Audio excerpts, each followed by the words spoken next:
आज की वीडियो में बात करेंगे ट्विंस के बारे में। देखो ट्विंस जिसे हम कहते हैं जुड़वा।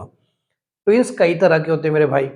सबसे पहले देखो आइडेंटिकल ट्विंस होते हैं। आइडेंटिकल ट्विंस वो होते हैं जो मतलब एक जैसी शक्ल के दिखे, है ना, देखा होगा आपने, बिल्कुल एक डिट्टो एक शक्ल के होते हैं, वो होते हैं आइडेंटिकल ट्विंस। दूसरा टाइप होता है फ्रेटर्नल ट्विंस। भाई ट्विंस तो होते हैं, पर ट्विंस उनको भी कहा जाता है जिनमें कुछ मिनट का गैप हो, जैसे एक साथ हुए पर 2 मिनट के, एक 2 मिनट पहले हो गया, 1 मिनट 2 मिनट बाद में हो, उनकी शक्लें नहीं मिलती। फिर होता है कि एक साथ 2 से ज्यादा बच्चे एक साथ पैदा हो, उसे कहते हैं ट्रिपलेट। 4 होते हैं उसे कहते हैं क्वाड्रप्लेट। फिर मैं आपको समझाऊंगा टेस्ट ट्यूब बेबी किस तरह से बनता है। आपने सुना होगा ना टेस्ट ट्यूब बेबी है, तो किस तरह से फॉर्म होता है। कंजॉइंट ट्विंस, भाई ट्विंस ऐसे भी होते हैं कि शक्ल भी मिलती है और एक दूसरे से जुड़े भी होते हैं, उनकी बॉडी के हिस्से जुड़े होते हैं आपस में। फिर हम जानेंगे सरोगेट मदर। सरोगेट मदर किस तरह से बनती है, कौन सरोगेसी के लिए तैयार होते हैं, किस तरह के कपल को सरोगेसी करानी चाहिए। ये सब बातें जानने से पहले हमें जानना पड़ेगा फीमेल रिप्रोडक्टिव सिस्टम को। फीमेल रिप्रोडक्टिव सिस्टम है बेसिस ऑफ लाइफ है। जिस भी किसी इंसान का जन्म हुआ है वो फीमेल रिप्रोडक्टिव सिस्टम के थ्रू ही हुआ है। तो जब तक हम फीमेल रिप्रोडक्टिव सिस्टम को नहीं जानेंगे हमें समझ नहीं आएगा कि किस तरह से ये ट्विंस वगैरह प्रोड्यूस होते हैं ना। तो देखो मैंने 3 डायग्राम बना रखे हैं। इंटरनल व्यू कि अंदर से कैसे पार्ट्स होते हैं इसके फीमेल सिस्टम के। एक मेरा एक्सटर्नल व्यू है कि बाहर से देखने में किस तरह दिखता है फीमेल सिस्टम। और एक मेरा है क्रॉस सेक्शनल व्यू, पूरा कंप्लीट, है ना। बात मैं करूं आपसे इंटरनल व्यू की। इंटरव्यू में हम क्या क्या पढ़ने वाले हैं इस वीडियो में। देखो फैलोपियन ट्यूब्स क्या होती हैं, क्या उनकी ब्लॉकेज होती है। ओवेरी सबसे इंपॉर्टेंट पार्ट है। ओवेरी ओवेरी किस तरह ओविल प्रोड्यूस करती है, फिर वो किस तरह फैलोपियन ट्यूब में जाता है, कैसे फिमरे उसको लेके जाता है। यूट्रस जहाँ पे बेबी बॉर्न होता है। फंडस क्या होता है, यूट्रिन ट्यूब क्या होती है, सर्विक्स क्या होती है, वेजाइना क्या होती है, इसे बर्थ कैनाल कहा जाता है। अगर हम बात करें एक्सटर्नल व्यू की तो उसमें मैं आपको बताऊंगा यार प्रीप्यूसे क्या होती है, क्लिटोरिस क्या होती है, लेबियम मेजरा जिसे आप लोअर लिप्स कहते हो, लेबियम माइनोरा जिसे आप अपर लिप कहते हो, फोरसेट क्या होता है, यूरेथ्रल ओपनिंग क्या होती है, वेजाइनल ओपनिंग क्या होती है। और लास्ट में इसको मैं पूरा जो क्लियर डायग्राम है किस तरह से हमारी पूरा एक रिप्रोडक्टिव सिस्टम वर्क करता है। ये चलिए शुरू करते हैं वीडियो को, और एक एक करके ना मैं आपके सारे के सारे पहले पार्ट्स के फंक्शन बताऊंगा, फिर मैं आपको लास्ट में बताऊंगा किस तरह से हमारे ट्विंस जो है प्रोड्यूस होते हैं और ये सारे ट्विंस कैसे कैसे बांटे गए। अब हम जानेंगे फीमेल रिप्रोडक्टिव सिस्टम किस तरह काम करता है। सबसे पहले हम बात करते हैं ओवेरीज की। देखो ओवेरीज का काम होता है एग प्रोड्यूस करना, ठीक है। फीमेल बॉडी में 2 ओवेरी होती हैं, एक लेफ्ट ओवेरी होती है, एक होती है राइट ओवेरी। एक टाइम पे एक ही फंक्शन होती है। जैसे मान लो ये जनवरी का मंथ है तो लेफ्ट वाली काम कर रही है, फरवरी में राइट वाली, फिर मार्च में लेफ्ट वाली, अप्रैल में फिर अगेन राइट वाली। तो अल्टरनेटली काम करती है ओवेरीज। फीमेल बॉडी में 2 ओवेरी होती है, यहां तक ठीक है। बर्ड्स की बात करो तो बर्ड्स में 1 ओवेरी होती है ना, ठीक है। और मेंस्ट्रुअल साइकिल जो है इसीलिए रिस्पॉन्सिबल है ना। मेंस्ट्रुअल साइकिल क्या होता है कि हर 28 दिन में फीमेल्स को ब्लीडिंग होती है, मतलब ब्लड वैजाइना से ब्लड रिलीज होता है, उसे हम कहते हैं मेंस्ट्रुअल साइकिल। मेंस्ट्रुअल साइकिल बेटा 4 पार्ट्स में डिवाइड है आपकी।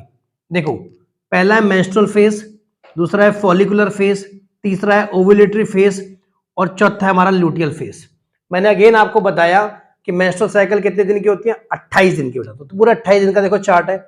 पहले 3 से 5 दिन को कहते हैं मेंस्ट्रुअल फेज। इसमें क्या होगा भाई, ऑब्वियसली ब्लड रिलीज होगा बॉडी से। 3 से 5 दिन चलता है। पहले के एक पहला दिन दूसरा दिन ज्यादा ब्लड होता है, धीरे धीरे धीरे करके कम होता रहता है। मेंस्ट्रुअल साइकिल को आप पीरियड्स भी कहते हैं, हिंदी की मैं बात करूं मासिक धर्म भी कहते हैं, और मैं ज्यादा शब्द बताऊं को तो उन्हें मेंसेस भी कहा जाता है। आपने गर्ल्स के मुंह से सुना होगा कि मैं आज डाउन हूं, मैं आज ऑफ हूं, नए नए वर्ड्स आ गए बेटा अब कैसी, तो सब वो क्या होती है, मेंस्ट्रुअल साइकिल। यहां तक बात समझ आ गई। इस साइकिल के बाद बहुत नहीं जानेंगे, मेन हमें जाना है यार 13 से 14 जो दिन होता है ना, 13 से 14 दिन वाला, वो ओव्यूलेटरी फेज होता है बेटा, ओव्यूलेशन होता है। ओव्यूलेशन का मतलब ये है कि इस टाइम पे अगर कोई फीमेल कंसीव करना चाहती है या प्रेग्नेंट होना चाहती है, मां बनना चाहती है, तो इस समय सेक्सुअल कांटेक्ट होता है, सेक्सुअल रिलेशन बनाते हैं या फिर इंटरकोर्स होगा, तो बहुत ज्यादा चांसेस है उनके प्रेग्नेंट होने के लिए। इसलिए समझ गई, ओव्यूलेटरी फेज समझ आ गया 13 से 14। अगर मैं बेटा जानवरों की बात करूं तो वहां मेंस्ट्रुअल साइकिल नहीं होती, वहां एस्ट्रस साइकिल होती है। जैसे काऊ की बात करो तो वहां पे साल में एक ही बारी ब्लीडिंग होती है ना, वो सब नहीं जानना चाह रहा। तो अभी आप समझ गए ना कि ओवरीज जो है हमारी एग्स बनाती है, ठीक है। एग एक सेल्यूलर सैक में होते हैं, उसे हम कहते हैं बेटा फॉलिकल, ठीक है। सैक सा होता है ऐसा कुछ करके, सैक सा होता है, उसे हम क्या कहते हैं, फॉलिकल। जैसे जैसे एग बढ़ता है फॉलिकल का साइज बढ़ेगा। भाई मान लो एग का साइज ऐसे बढ़ रहा है तो फॉलिकल भी बढ़ेगा, जैसे जैसे बढ़ता गया फॉलिकल का भी साइज बढ़ता गया। अब जब फॉलिकल का साइज बढ़ जाता है तो एक लिक्विड फिल हो जाता है, उसमें क्या कहते हैं, ग्राफियन फॉलिकल। वो किस में कन्वर्ट हो जाता है मेरे बच्चे, ग्राफियन फॉलिकल में। फिर एक प्रोसेस होता है हमारा oogenesis करके। oogenesis में क्या होता है, ova producing cell give rise to mature ovum, यही ओव्यूम रेस्पॉन्सिबल है, इसे ही आप कहते हैं बेटा जर्म फेज, ठीक है, नहीं जर्म सेल सॉरी। अब आप देखो ओव्यूलेशन, जो एक 13 से 14 दिन की बात करूं, मान लो फीमेल्स के एक साइकिल है 13 से 14 दिन, जो ओव्यूलेटरी फेज होता है उसे आप क्या कहते हैं, ओव्यूलेशन। इसमें क्या होता है, जो फॉलिकल आपका बना है वहां से एग रिलीज हो जाता है। अब यही एग से बेटा हमारी लाइफ स्टार्ट होती है। देखो जो ओवेरी है यहां से आपका देखो पहले फॉलिकल में कन्वर्ट हुई, फिर वो ग्राफिकन फॉलिकल में गई, ग्राफिकन फॉलिकल से यहाँ पे ओवुलेशन यानी 13 से 14 दिन में एग रिलीज हो गया। इसी एग को फिम्ब्रिया ने कलेक्ट करा। अच्छा फिम्ब्रिया देखो ये रहा, इस तरह से खुला होता है ना मुंह, इसको ये कलेक्ट कर लेगा। अब ये रास्ता कहाँ को जा रहा है, देखो फिम्ब्रिया का रास्ता कहाँ को जा रहा है आपका, फैलोपियन ट्यूब में लेके जाएगा ना, फैलोपियन ट्यूब बाद में समझाऊंगा पहले। अब जब ये इसको ले जाता है तो कुछ फॉलिकल जो है हमारे रह भी जाते हैं। भाई ऐसा तो नहीं है कि सारे के सारे फॉलिकल चले गए, कुछ रह भी जाते हैं। फीमेल्स में जब एक फीमेल बॉर्न होती है, कोई गर्ल बॉर्न होती है, कम से कम बेटा 80,000 फॉलिकल्स होते हैं। जैसे जैसे उनकी उम्र बढ़ती है फॉलिकल कम होते रहते हैं, कम होते रहते हैं, एक टाइम के आने के बाद फॉलिकल खत्म हो जाते हैं, उसी को आप कहते हैं मेनोपॉज, है ना। वहां पे मेनोपॉज का मतलब है कि उनको मेंस्ट्रुअल साइकिल नहीं होगी, उनको पीरियड्स नहीं होगी, उनको ब्लीडिंग नहीं होगी, बात समझ आएगी, वो मां भी नहीं बन सकती। तो देखो जब फॉलिकल हट जाते हैं तो एक येलो मास बनता है, एक बनता है कॉर्पस ल्यूटियम। कॉर्पस ल्यूटियम क्या है सर, कॉर्पस ल्यूटियम दो शब्दों का मिक्सचर बेटा, एक कॉर्पस और ल्यूटियम। कॉर्पस मतलब होता है बॉडी और ल्यूटियम मतलब येलो मास। अब ये कॉर्पस ल्यूटियम ही इंपॉर्टेंट कंपोनेंट देखो, अब कॉर्पस ल्यूटियम बन गया। कॉर्पस ल्यूटियम दो हार्मोन सीक्रेट करता है, सेक्स हार्मोन भी कहते हैं इसको। देखो मेल्स में जैसे आपका टेस्टोस्टेरोन होता है, फीमेल में दो होते हैं बेटा, ऑएस्ट्रोजन कहो या बुक में एस्ट्रोजन कहो एक ही बात है। दूसरा बेटा प्रोजेस्टेरोन है। ऑएस्ट्रोजन क्या करता है, जब आपका ओव्यूलेशन हो जाएगा, फीमेल्स में ओव्यूलेशन हो जाएगा मेंस्ट्रुअल साइकिल के 13 से 14 दिन तक, यानी ओव्यूल क्रिएट हो जाएगा, तो ये क्या करता है बेटा सीक्रेट होता है। दूसरा प्रोजेस्टेरोन, प्रोजेस्टेरोन क्या करता है, यूट्रस को बेटा प्रिपेयर करता है कि एम्ब्रायो को सीक्रेट करे। देखो ना यूट्रस का है हमारा, ओवेरी ने एग प्रोड्यूस करा, एग को ले गया फिम्ब्रे, फिम्ब्रे से फैलोपियन ट्यूब में आया, फैलोपियन ट्यूब से यूट्रस में आ गया। बात समझ आ गई दोनों हार्मोन के। तो देखा इस तरह से हमारी ओवेरी काम करती है। तो सबसे पहला बेटा ऑर्गन जो फीमेल इंपॉर्टेंट है वो है ओवेरी। इसी ने स्टार्टिंग कराई, इसी ने एग प्रोड्यूस करा, इसी ने एग को भेजा, इसी ने एग को रिलीज करा, ठीक है ना। चलो फिर आता है बच्चे ओविडक्ट। ओविडक्ट बोलो या फैलोपियन ट्यूब बोलो या फिर आप बोलो यूटेरिन ट्यूब, तीनों एक ही नाम है। तीनों नाम दोबारा बोलो, ओविडक्ट, फैलोपियन ट्यूब और यूटेरिन। इसकी लेंथ देखो बेटा इंपॉर्टेंट है, 12 सेंटीमीटर लॉन्ग। यहाँ पे कहाँ है फैलोपियन ट्यूब, ये देखो यहाँ से भी जा रही है, यहाँ से भी जा रही है, यहाँ तक कोई दिक्कत। अगर फैलोपियन ट्यूब किसी कारणवश ब्लॉक हो जाती है तो फीमेल बेटा प्रेग्नेंट होने में नहीं हो सकती। आपने वो चीज टर्म पढ़ी होगी ट्यूबेक्टोमी, क्या सुना आपने नाम ट्यूबेक्टोमी। ट्यूबेक्टोमी में क्या होता है कि मान लीजिए कोई फीमेल है, वो चाहती नहीं है कि प्रेग्नेंट हो या फिर बच्चे हो, उनके 2-3 बच्चे पहले से हैं, वो नहीं चाहती, तो वो क्या कराती है ट्यूबेक्टोमी, है ना। मेल्स में वैसिक्टोमी होती है। तो ट्यूबेक्टोमी में क्या करा जाता है, फैलोपियन ट्यूब को ब्लॉक करके बांध दिया जाता है, जिसकी वजह से ये स्पर्म जो भी है ट्रेवल नहीं कर पाता, ये एग ट्रेवल नहीं कर पाता। यहां तक ठीक है। चलो each oviduct has a funnel shape opening called oviducal funnel. देखो हर ओविडक्ट जो होता है फनल शेप ओपनिंग है, इसे कहते हैं ओविडक्ट फनल। अब ciliary lining the funnel help to pick up and lead the embryo into oviduct, वही मैंने बात बता दी आपको। थर्ड पार्ट है हमारा यूट्रस। यूट्रस को हिंदी में हम कहते हैं गर्भाशय, ना, जहां पे एक बच्चा जनरली फॉर्म होता है, जहां पे रियल में होता है। यूट्रस की शेप की बात करो तो हॉलो पियर शेप होता है बेटा। पियर होता है नाशपाती, नाशपाती के जैसा दिखता है। और इसकी अगर लेंथ और ब्रेड्थ की बात करो तो लेंथ में कितना होता है 7 सेंटीमीटर, ब्रेड्थ में कितना होता है 5 सेंटीमीटर। अगर आप उससे पूछा जाए कि यूट्रस कितना वजन करता है एक फीमेल में, तो एडल्ट यूट्रस जो होता है जनरली वे करता है 60 ग्राम, सिर्फ 60 ग्राम इसका वजन होता है ना। होता कहाँ पे है, it is a muscular organ situated in the pelvic cavity between urinary bladder and rectum. देखो पेल्विक कैविटी क्या होती है बेटा, दो हिप्स के बीच में बोन्स के रिंग्स होती है फीमेल्स में, उसे हम कहते हैं पेल्विक कैविटी। पेल्विक कैविटी में क्या आता है, सारी चीजें, पूरा रिप्रोडक्टिव सिस्टम पेल्विक कैविटी में आ जाएगा। जैसे आप बोलोगे ओवेरी, वेजाइना, क्लिटोरिस, ये सारे जितने भी चीजें मैं लिखी, सब यूट्रिन ट्यूब, फैलोपियन ट्यूब, सब के इसमें आ जाती है पेल्विक कैविटी। ये बात समझ आ गई। तो होता क्या है, देखो होता क्या है, between urinary bladder and urethra, rectum देखो, यूरिनरी ब्लैडर ये रहा बेटा, देखो कहाँ पे यूरिनरी ब्लैडर ये रहा ना, देखो यूरिनरी ब्लैडर ये रहा, और रेक्टम कहाँ है, ये रहा, है ना। इसके बीच में हमारा कहीं पे जो होता है पेल्विक गर्डल, देखो यूरिनरी ब्लैडर ये रहा, रेक्टम ये रहा, इसके बीच में हमारा है पेल्विक गर्डल, है ना, यूरिनरी ब्लैडर और रेक्टम के बीच में। एक क्वेश्चन ये भी पूछा जाता है कि आपको पता कैसे लगता है कि कोई यूरिन जाना है, आपने कहा सर महसूस होता है, फीलिंग आती है और यूरिन जाना है। जब आपकी बॉडी में या यूरिनरी ब्लैडर में 400 ml ऑफ यूरिन प्रोड्यूस होता है तभी कि आपको यूरिन वाली फीलिंग आती है, उससे पहले जब तक इतना ml ऑफ यूरिन नहीं होगा आपको यूरिन प्रोड्यूस नहीं होगी। बात समझ आ गई नहीं आ गई? चलिए नेक्स्ट है बेटा, इसकी मैं पार्ट्स की बात करूं, दो रीजन होते हैं, upper wider region receive to oviduct. देखो पहला देखो यूट्रस, देखो ये चौड़ा सा रीजन है, अब दो फेलोपियन ट्यूब है, एक ये वाली और एक ये वाली, ये वाला वाइडर पार्ट हो गया यूट्रस का, और दूसरा कौन सा होता है मेरे भाई, छोटा वाला रीजन, देखो स्मॉल कॉन्स्टिट्यूटिव पार्ट जिसे आप कहते हो सर्विक्स और नेक। अभी आपने देखा होगा पूनम पांडे करके एक मॉडल है, तो उन्होंने अफवाह उड़ाई थी कि यार मेरे को सर्विकल कैंसर हो गया, तो सर्विक्स में होता है। बात समझ आई नहीं आई? तो सर्विक्स क्या होता है, लोअर कॉन्स्टिट्यूटिव पार्ट होता है, सर्विक्स और नेक होता है। सर्विक्स का काम क्या होता है बेटा, जो बेबी होता है ना यूट्रस में होता है, तो उसको वेजाइना तक, वेजाइना के रास्ते बाहर निकलता है, तो उसको बेटा एक लिक्विड मीडियम प्रोवाइड करता है ताकि वो बाहर निकल पाए। बात समझ आ गई? चलिए यहां तक समझ आ गया। नेक्स्ट हमारा पार्ट है वेजाइना बेटा। वेजाइना सबसे इंपॉर्टेंट पार्ट है पूरे फीमेल रिप्रोडक्टिव सिस्टम का, ओवेरी भी इंपॉर्टेंट है वेजाइना। सर आपने कहा इंपॉर्टेंट क्यों बोल रहे हो? इंपॉर्टेंट इसलिए बोल रहे हैं बेटा, यही बर्थ कैनाल होता है कि हमारा जन्म कहां से हुआ है, सर वेजाइना के थ्रू, ठीक है।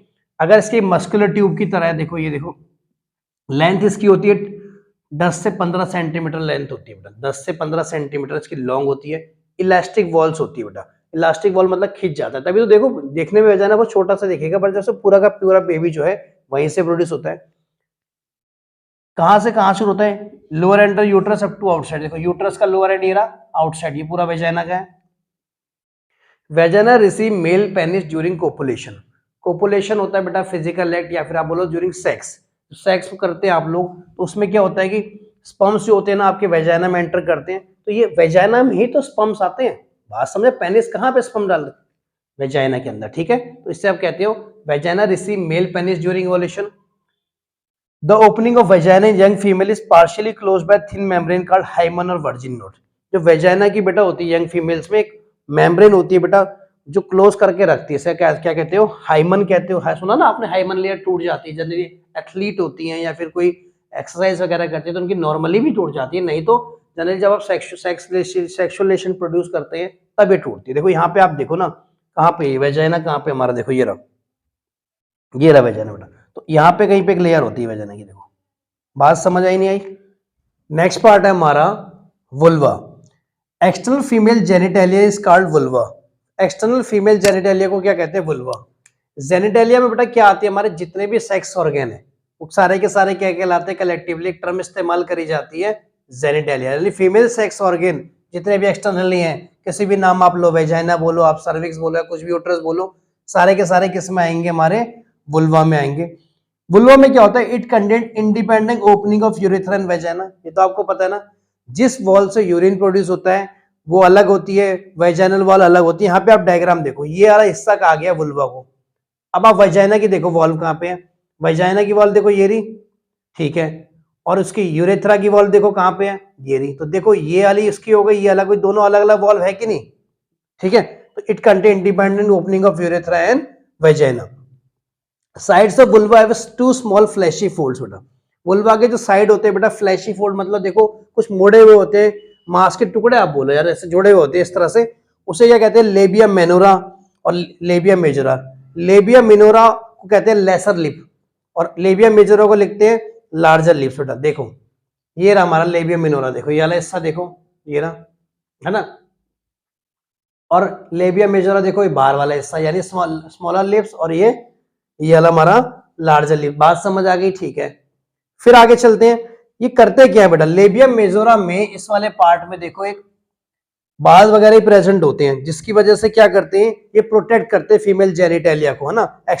और प्यूबर्टी जब होती है, जब सेक्सुअल मैच्योरिटी आती है किसी भी गर्ल्स में 13-14 की एज में, तो वहां पे क्या है, इसमें बाल्स आते हैं जिसके प्रोटेक्ट करता है। यहां तक बात समझ आ गई।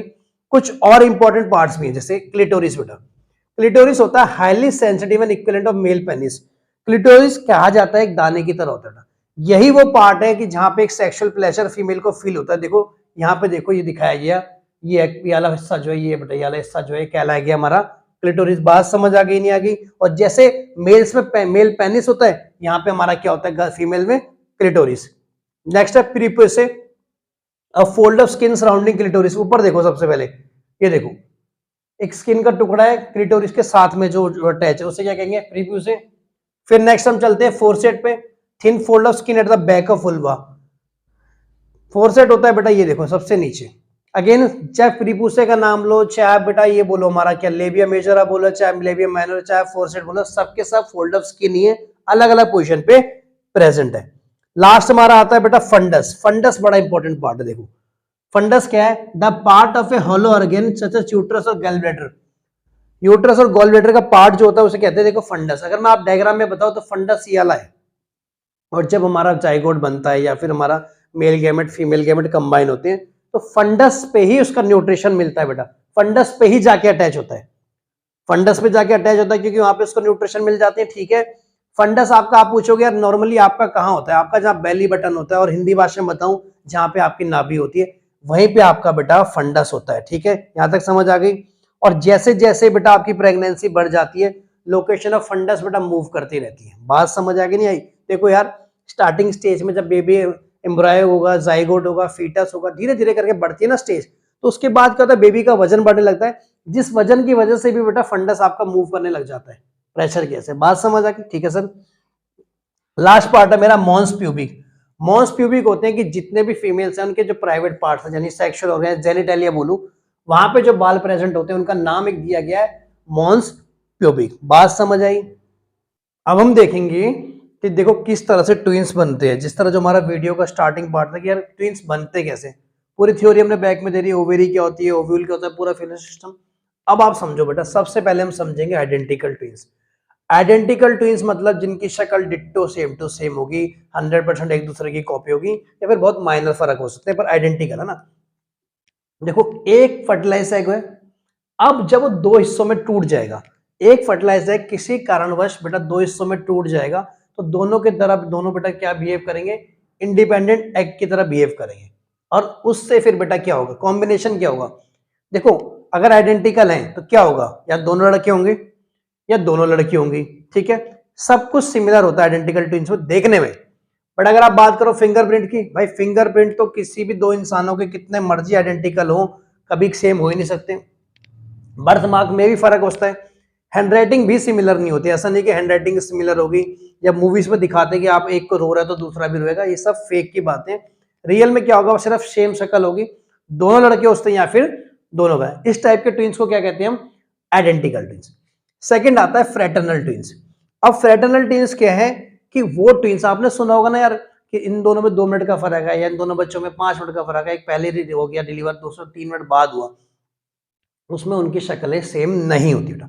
और जितने भी हमारे टोटल केसेस, उसमें 75% केसेस हमारे कौन से होते हैं, फ्रेटर्नल ट्विंस के। होता क्या है, देखो आपको मैंने बताया ओवरी एग प्रोड्यूस करती है, और मैंने बार बार वीडियो में बोला कि ओवरी एक ही एग प्रोड्यूस करती है, बट बाई चांस, क्योंकि देखो साइंस है, बायोलॉजिकल सिस्टम है, अगर कभी ओवेरी ने 2 एग प्रोड्यूस कर दिए तो दोनों के दोनों एग फर्टिलाइज हो जाते हैं। फर्टिलाइज होने का मतलब स्पर्म से मिल जाते हैं, इसको भी स्पर्म मिल गया, इसको भी स्पर्म मिल गया।